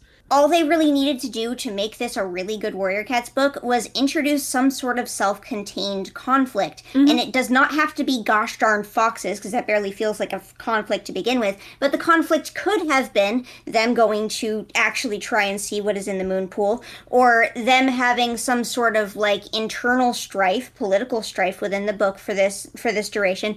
Anything that could have actually, actually proposed a problem that they deal with within this book, which is something that just doesn't happen. Or on the Tawny Pelt side, she could have even actually discovered, like with concrete proof, that Moonpaw is the cat the prophecy is referring to, but has concerns over whether or not it's right to reveal that, because it's not necessarily her fault, or she can't that would have been tell more wheel what's going spinning on to me. there. It would have been more wheel spinning, but it would have been further along in the wheel spinning than maybe I shouldn't. Or, like, right now, Tawny Pelt hasn't even let herself say the thing is Moonpaw. She's just brought her up as a constant possibility. See, to me, I largely interpret that as just a facet of this, like, newer writing style that Clarissa is injecting into the books, whereas I think, before there was a lot more reliance on, those big gaps. I mean, we've been seeing it for years now that the books have been slowing down in terms of pace and scale. And I feel like choosing the direction of, being more, uh, exceptionally descriptive or more conducive of what, the actual plot is, like going on in that moment, makes it, arrive at a more realistic pace where, it's more on the scale of like the entire arc instead of just, like focusing on one book being like a solely, divisive unit in its own That's right. bad writing philosophy, just completely. Because you need to sell each book individually. These are Yes. individual books. If this was one book and this was just a chunk of one single book, this would be absolutely fine. But it's not. It is a single book, and we need to treat it as a single book. But it's not to say that nothing happens in this book. I mean, a lot of it is, large, like you said, sweeping, where it's, it's not really like a specific thing that happens in this book outside of, the tribe stuff. But I would much rather have that than to be given another book where it's just like, the thing that we do, it matters for this book, and then we're done with it, and then it's on to the next thing. And I feel like that's kind of, hinting to the fact that, maybe we'll, I don't know, I'm kind of losing my train of thought here, but maybe it won't be as, scattered. I don't know how to exactly Don't look at this here. from the perspective of an adult who's read every Warrior Cats book, okay? Think of this from the perspective of a 9-year-old who just picked up just this book off of the shelf in Barnes & Noble because it was on the end cap and read through the whole book not knowing any of these characters. You know what I mean? Dude, but They would not be invested in the series. They wouldn't. That's they where wouldn't care. that's where the explanations come from. And, a lot of that, in previous books, it would have been retreading. But I mean, Clarissa introduces it in like a wholly genuine way where she introduces the character relationships, but she doesn't introduce any plot points or exciting adventure. Like, okay, this is the one and only time I'm ever going to say these words, so treasure them. But I think this book, from a outline perspective, could have taken some tips from Power of Three, an arc in which also very little to nothing happens over the course of its full runtime, but it chooses things to happen in each book. When a child picks up Eclipse, they know, wow, that's the one with the eclipse, with the big cool battle in Seoul, even though it isn't actually, and it splits itself between 2 books. But that's a thing that is happening that a kid will be able to remember and hold on to that can grip them onto the series. This book doesn't have anything of that. Dark River, I think, is a better example, actually. Dark River is a better example. Dark River, we have a situation that, while it does not have all that much to do with the overall plot as a situation, it introduces a lot of places where the characters can establish themselves, especially Breezepaw. Mm-hmm. And we use the characterization that Dark River presents for Breezepaw, even though the situation doesn't matter, in the next couple books, and that becomes relevant. And I think that a situation being self-contained isn't necessarily a bad thing if the characterization within this situation is used later. You can get the same level of characterization and character exploration that we got in this book, but put that characterization into a situation that the characters are facing together rather than a bunch of self-contained conversations that don't progress a plot. Yeah. Yeah, you see, well, I don't inherently disagree with, what you guys are saying, but to me, in my mind, it's more like a give or take situation. That's what I think I was trying to really corroborate there before, is that I don't really think that a lot of those more particular moments would have the page space unless this was, like a several pages longer, than typical book, and still, be able to maintain that level of, plot consistency at the same time. So I already know that this isn't the case with the new arc because I like those early Broken Code books, and I think they do this okay. Yeah, that makes sense. The big worry I have here is just like, as a business, Warrior Cats is a business, and one that presents itself as very popular, especially if, as suspected, they are using this as a way to advertise their new Roblox game.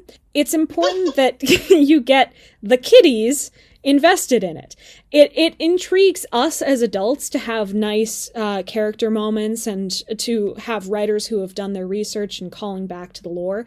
But this is not a book that kids are going to be talking about on the playground. And I think that's going to hurt them in the long run. I don't know, I feel like this is like, it's not entire, like, I don't think they're shooting, I mean, I don't think they need this book to be like expressly for kids. I think we're not giving like kids enough credit just to say, oh, this book is building up to something, so kids are going to hate it because it's like a bigger picture. Not that it's not that black and white. Yeah. Like all I'm saying is the book is strong in characterization. It's incredibly weak in plot, and it being weak in plot does cause some harm to the book. It's not a yes or no concept from children. A 9-year-old could pick up the book and get invested just because there's a cat on the cover. That's all it really takes. But what I am saying is this book could have been stronger if it had a self-contained plot anywhere, which it doesn't. Well, I feel like a lot of those, more, I mean, I think the greatest example is that there's like not even really like a fight that goes on in this book. And I mean, it's literally warrior cats, but that kind of, to me, signifies more of the shift in, what, we're focusing on here, since so much of that material has already been covered. Would you rather, that they spend more time, explaining these characters and, bringing them up to be actual people, or to have them go and, do something that's the same as what they've tread on before? See, I think that it's not a give and take there. What I want them to work towards is keep this sort of character writing, but embed it in a situation. Have the characters bring up this characterization because they're reacting to things that they are going through, rather than just because we want a characterization scene to happen now. Like I liked this book. I liked reading this book a lot. I enjoyed the character stuff. I enjoyed everything that this book presented as like from that, like I am Clarissa Hutton fan 97 over here. Like, I have absolutely no interest in tearing down any of the characterization that was put forward in this book. I like all of it.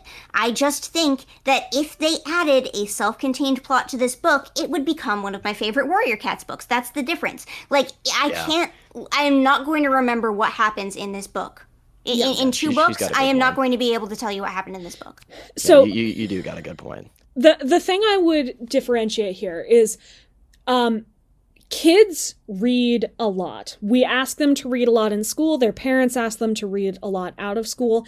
And they're probably not doing a lot of it with a super focused, critical, analytical lens. A lot of them don't even follow up their readings with specific, like, book reports or discussions or watching YouTube videos, because they have more books that they're doing that with. For a specific Warriors book to be gripping and memorable, there needs to be a specific event happening in it. Like Dark River, to use Moon's example, we remember that that's the book about Breeze Pelt's characterization and Heather Paw's characterization, her relationship with Lion Blaze, and Lion Paw, and Lion Paw's relationship with Holly Paw through their differing moral codes, because all of that characterization was being centered around a central plot of the flooding and the tunnels. Mm-hmm. So if all of the character scenes in this book were centered around some event, it would make it stick much more in a kid's mind and an adult's mind if they're a much more casual reader. And that would overall help them with the sales and would help it to even be more memorable and enjoyable for us. It's not a trade, but a thing that would support the books. Yeah, I'm starting to understand more of what you guys were saying. And I think for me, it just kind of feels like the only thing that's keeping me from saying that this is like the be-all end-all Warrior Cats book is that, it's the same as what Moon's saying. Is it feels like there's just that missing piece where an actual plot point would have been able to step in and carry most of the way instead of, the lack of. I like the book. Yes. Absolutely. Like the book. Very much enjoy the book. I don't always like Starling Paw, but it's not because he's badly written. I just don't like him. Do we, we've already been talking about Clarissa a lot, but did we have any overall thoughts on our new main series writer? How's she doing? Just keep writing them, man. I mean, keep her on. I don't know what this is going to mean for other books that like aren't written by her. So do we know who's working on the third book? Is it confirmed Cherith, or it's almost certainly Cherith? I believe it's Cherith. They're still alternating, right? Cherith was the one who gave the interview. Is Clarissa, like, for a fact stepping in for where Kate would have been in the alternation? Or we don't know. It could be that new guy who wrote Stormclan's Folly, which I wouldn't mind either. No. He wasn't bad either. His problem was mainly just that he wrote the main cast really, really, really well, and wrote no one else. So I hope he works on that if he's continuing. But I loved Clarissa. Please keep writing, Clarissa. I think that it's possible that she only wrote that book to fill in. I think that Entirely that is possible, something yeah. that we could say is happening. Just because it seemed like her writing the novellas for a time was her filling in for Vicky. Yeah. But I do really hope that she's just going to start doing this. I mean, I like and maybe she'll start doing this and then she'll go, you know what, we should pay the ghostwriters more. That would be great. I hope so. All right. This is a final point that we have already been talking about it a lot, but in case we have any other ideas. Any ideas for how the future is going to go? How they're going to pace out the rest of this arc? I would like to hit on Akira's theory of Crowfeather like being, injured instead of like fully dying after the fact. I know we already kind of touched on this lightly, but do you think that this would like coalesce in him like actually dying after the fact? As well, or do you think that this is just the moment again where it's more evidence towards the fact that Moonkitti, has these types of powers? Personally, I don't think Crowfeather's dying. I don't think they're ending this arc with a dead Crowfeather. Yeah, I mean, it would be nice to kill Crowfeather. It would bring me joy and glee to see a dead Crowfeather. I think that there is too much buildup between Tawny Pelt and Tawny Pelt about Crowfeather for them to kill him right now. Yeah. And then, what about? Well, I think it is important to kind of, I want to take a deeper look at the reflection scene at the end there. To see if the specific language was actually that she was like changing form, or if it was just like Moonpaw's interpretation of the fear. So I did not check closely enough for that. Let me see. I have like full ass page screenshots. Let me see. Okay, so it starts raining, and the thunder comes in and everything, and it's kind of, I mean, they've implied before. I mean. There's always been the thing of like the Star Clan can like vaguely control the weather, like whenever they send a cloud or whatever over the moon, or if it's raining, there's not a gathering, and I wonder if this is more dramatic effect, or okay. So it says. Lightning flashed across the sky, followed immediately by an ominous crash of thunder. For a moment, Moonkitt's eyes glowed, reflecting the lightning on the water. She looked furious and unreal, something out of a nightmare, and she raised a paw over Moonpaw's head, then tore her claws down across her back. That is the exact quote. We have already shown Moonkitti by herself has the power to affect at least some cats in the physical world. I think this is going to result in an injury somehow. It might be Moonpaw herself injuring herself in how it plays out in practice. Something's going on there. Something. This feels like one of the things that would prove Moonpaw is... Something's happening with Moonpaw, and I hope cats start catching on beyond Brambleclaw. Yeah. So, on that note... I will say we will meet you back here at it's changing skies, chasing clouds, shadows. Okay, changing skies, chasing shadows at the very end of March, very last day. So we will probably meet you back in April with the next podcast. But until then, thank you all for joining me. 'Twas a delight talking with you as always. Yes, and this is your local Hawkkz telling you pick up the book. And leave a like, subscribe, do the things, click the buttons. To the book? You know what I'm talking about. Subscribe to the book. Like the book, yep. Guys. Subscribe to the book. They don't have a subscription service? You invent a subscription service. Start sending Clarissa Hutton money. I love you, Clarissa Hutton. But thank you all for joining me, and I will see all of you next time.